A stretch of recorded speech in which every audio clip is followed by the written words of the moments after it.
The legend began on February 8, 1980. To think, Victor Newman, a character whose name has become synonymous with the young and the restless, was only intended to stick around for a few months, and Braeden almost didn't accept the role for which he will always be best known. But he told CBS News in 2020, "I was playing tennis with Dabney Coleman, who's probably best known as the boss from Hell in 9 to 5. He said, 'Do it, you'll love it.'"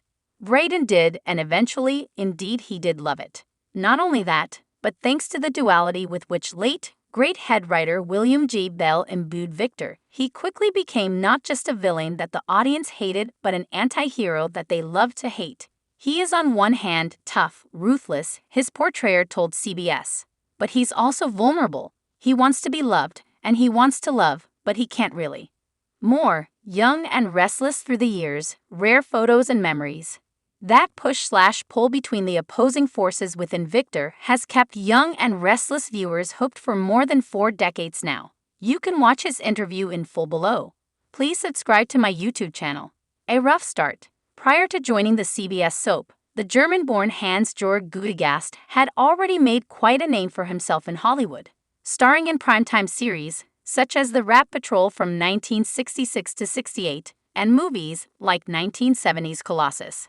The Forbin Project, the first on which he adopted his stage name, and his transition to the young and the restless was, let's say, not smooth.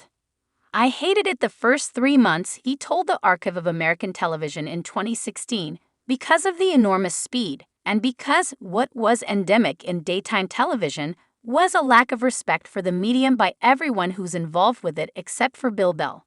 More, soap's all-time greatest supercouples ranked POTOs.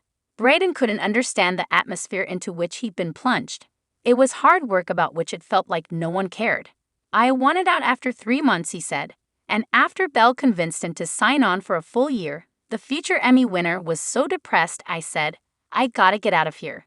You can watch the interview in full below. Please subscribe to my YouTube channel. Thankfully, a change came to the young and the restless in the form of a new producer, Wes Kenny. "He's the reason I stayed on that show," said Braeden. "When I went to Wes and said, 'This doesn't make any sense, how about changing it?' he said, 'Dan right,' he trusted my instincts." More, the risky storyline we'd write for Victor. So did Kenny's successor, Edward J. Scott, who, as you may know, is married to Nikki's portrayer, Melody Thomas Scott, and now a producer at sister show The Bold and the Beautiful. The rest, as they say, is history. Part of Braeden's colorful past, as Victor is highlighted in the clip package below, compiled on the occasion of his 40th anniversary in 2020. However, a more detailed exploration of Braeden's incredible run as the Black Knight is included in the photo gallery below. It revisits the euphoric highs and devastating lows of Victor's life in Genoa City, from his arrival all those years ago until today. Subscribe the channel to get such videos.